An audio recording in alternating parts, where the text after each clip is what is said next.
dunia dan akhirat, surga dan neraka,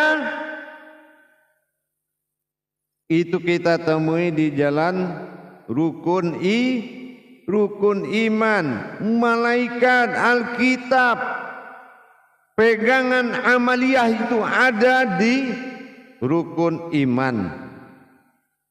Tapi bagaimana kita mendapatkan dunia yang hasanah tadi? Sudah tahu kita rahasianya, atau akhiratul hasanah? Sudah tahu belum rahasianya? Kenapa kalau ini berpadu? Waqina azabannar, bisa mereka terhindar dari azabnya neraka. Pernahkah kita berpikir seperti apa dunia yang dimaksud yang bisa menutup neraka itu? Waqina azabannar, bisa terlepas dari azabnya neraka. Yang dijalankan dengan kesalahan, tidak beriman atas kehidupan dunia, bukan dunianya. Dari mana kita dapat nama dunia? Apakah langit dengan bumi disebut dunia? Bukan. Beda. Mana yang dunia? Dunia bukan bahasa Indonesia. Apapun namanya memiliki rahasia. Tidak mungkin ada kodratnya terus namanya tidak ada. Tidak mungkin juga ada nama tidak ada kodratnya.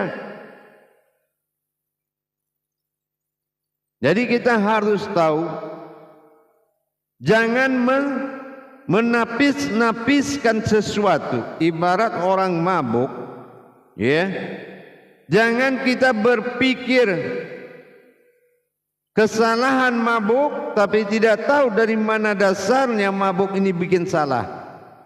Karena kita sudah membunuh akal, yang mana mindak kata Allah sebuah batin yang gunanya untuk berpikir.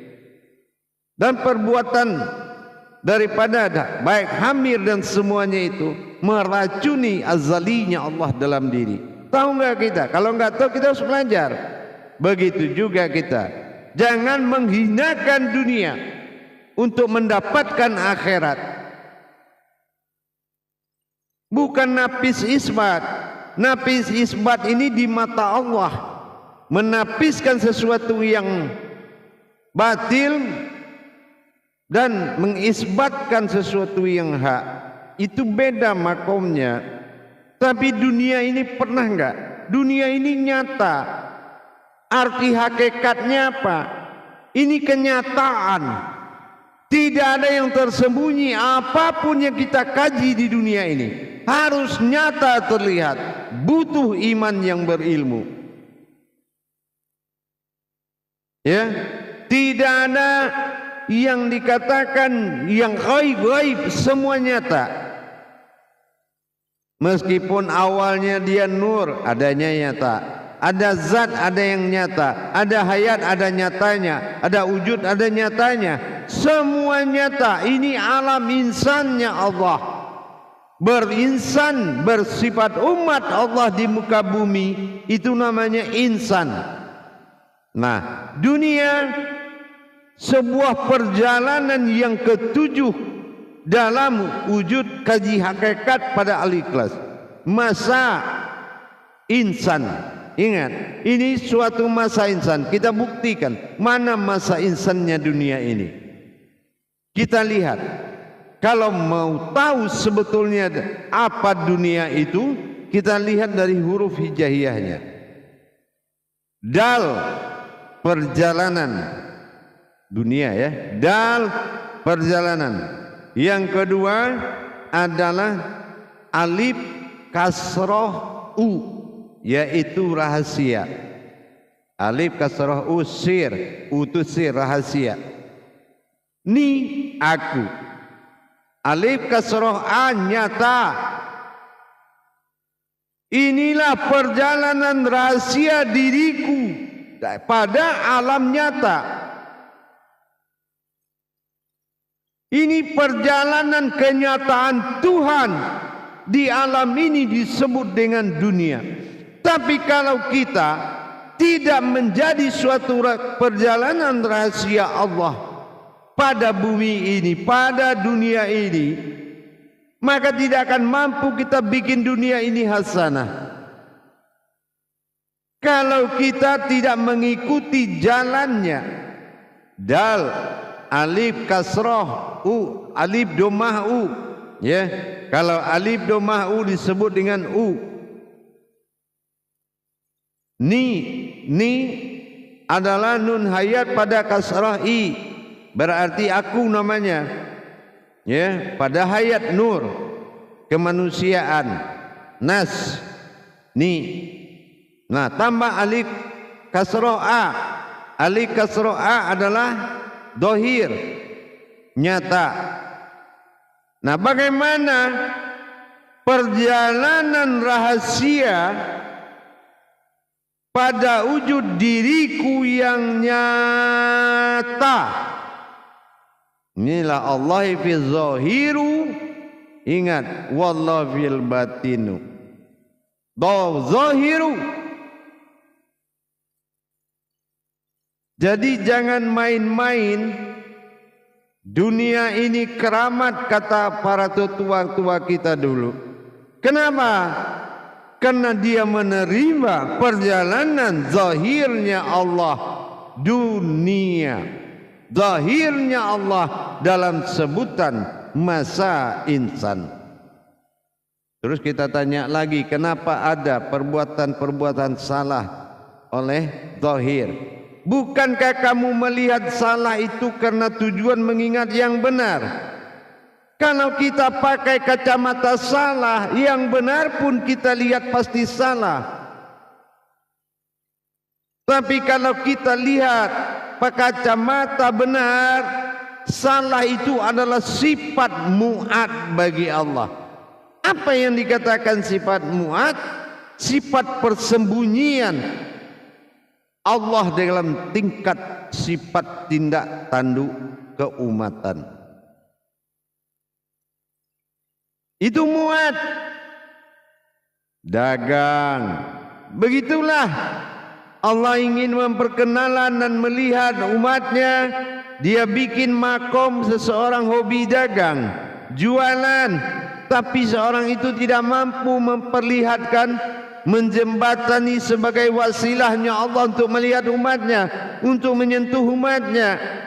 Karena makna dunia ini serakah, mendapat menang lotre, di mana duit, kemana duit, di sini duit, di sana duit, tetapi tidak tahu ada perjalanan yang tersembunyi, yaitu perjalanan hasanah. Ha, aras, kekuatan. Sin, nas, alif kasroh a, terlihat. Ah adalah zat.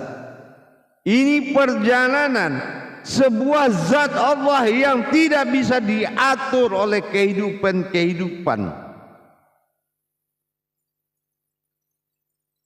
Ini yang dikatakan dia bertajali dengan sifatmu sendiri. Dia bersembunyi di dalam keadaanmu. Kalau kita tahu yang kerjaan yang kita kerjakan adalah sebuah mu'adnya Allah, maka kita tidak akan menyesali dan tidak akan mungkin rugi apa yang kita lakukan. Seandainya kita bekerja, pekerjaan itulah mu'adnya Allah, tempat Allah bersembunyi. Karena kadar ini kadarmu berasal dari Tuhan. Ke dunia bersembunyi. Apa persembunyian mu'ad? Ya, mu'ad adalah bertingkah keumatan. Jadi jangan salahkan nasib, jangan salahkan rezeki. Semua adalah mu'ad Allah. Pasti duniamu hasanah. Tapi kalau kamu katakan ini rezeki, ini rugi, ini untung, ini kamu sudah tidak masuk dunia. Ya, kamu sudah masuk ke alam nafsu. Kalau memang batil, tidak mungkin Allah jadikan dunia ini dari awal.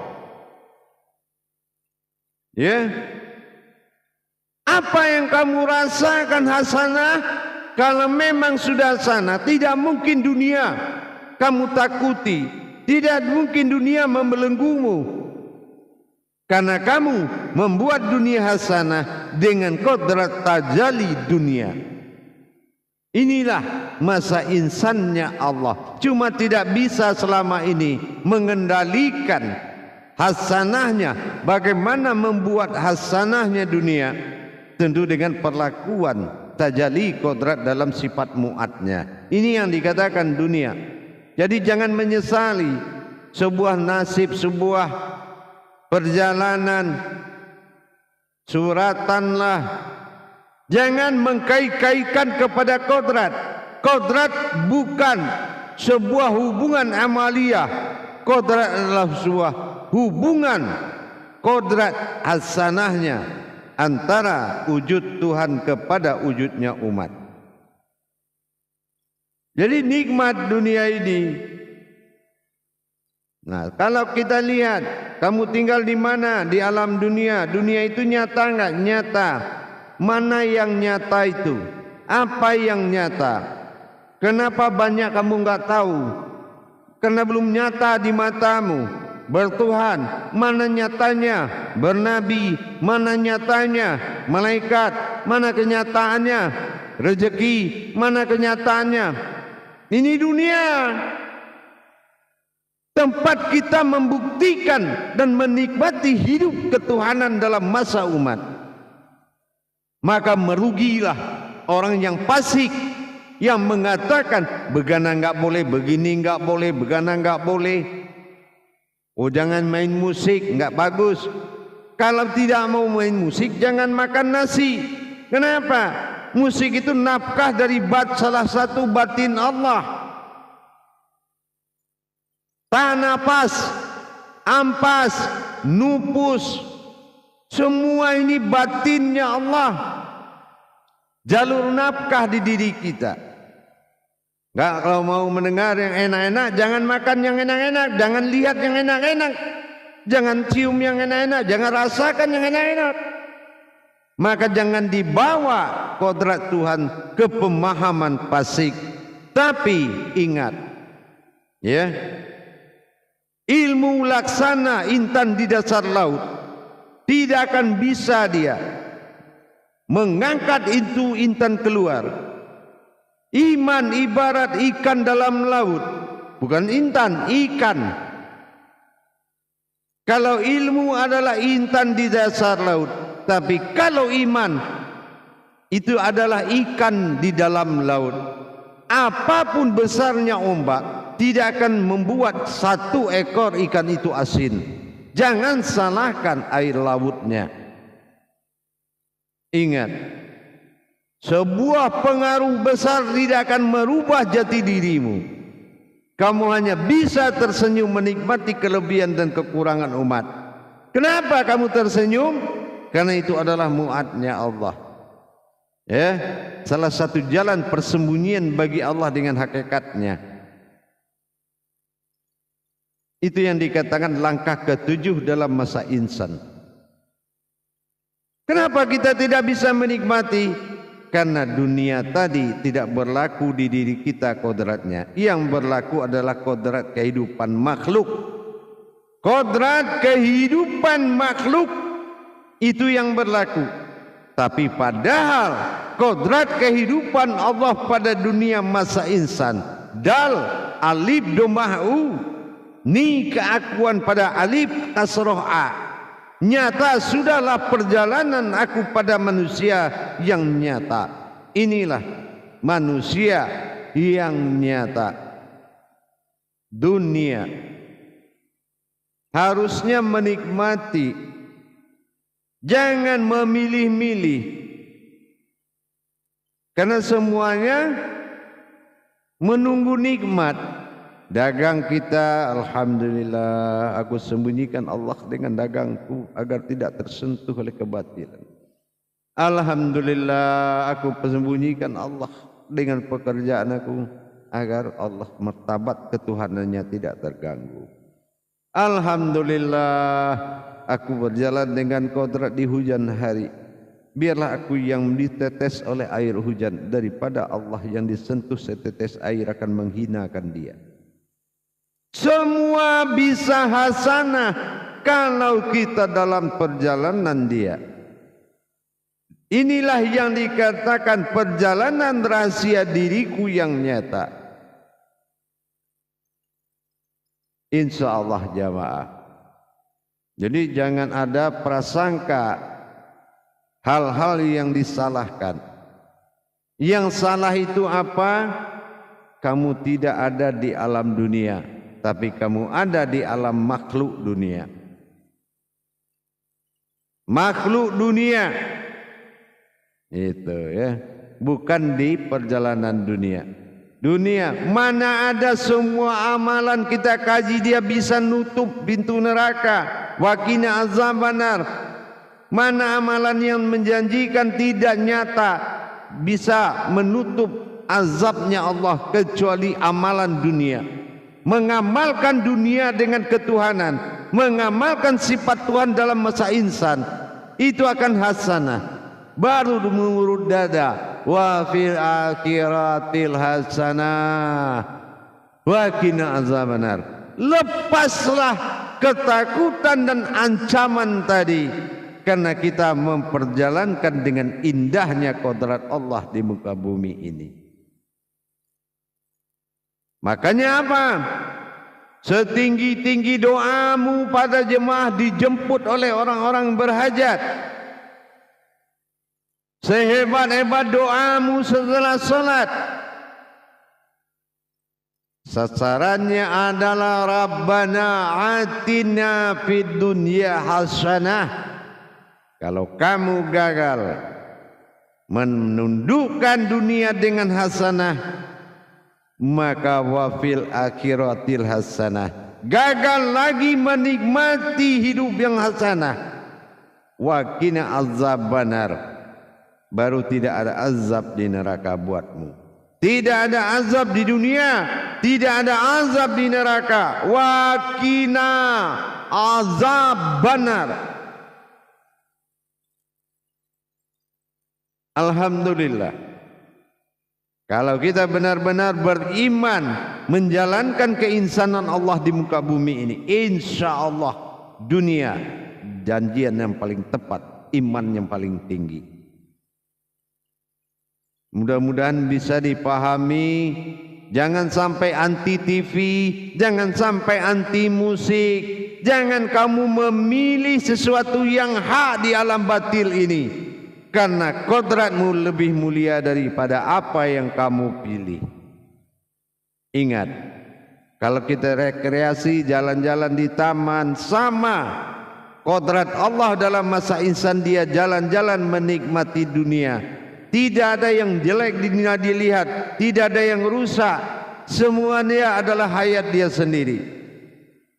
Keburukan, kebaikan dan kesalahan adalah suatu nikmat yang harus dilihat, bukan nikmat yang harus disesali. Kalau ada yang berbuat salah, dia bukan insannya Allah, dia adalah sebuah kehidupan. Jadi jangan kita ini menjadi kehidupan di dunia ini, tapi menjadi kodrat Allah yang nyata, yang memperjalankan kehidupan dalam dunia. Itu yang paling penting diingat. Ya, itu yang paling penting diingat.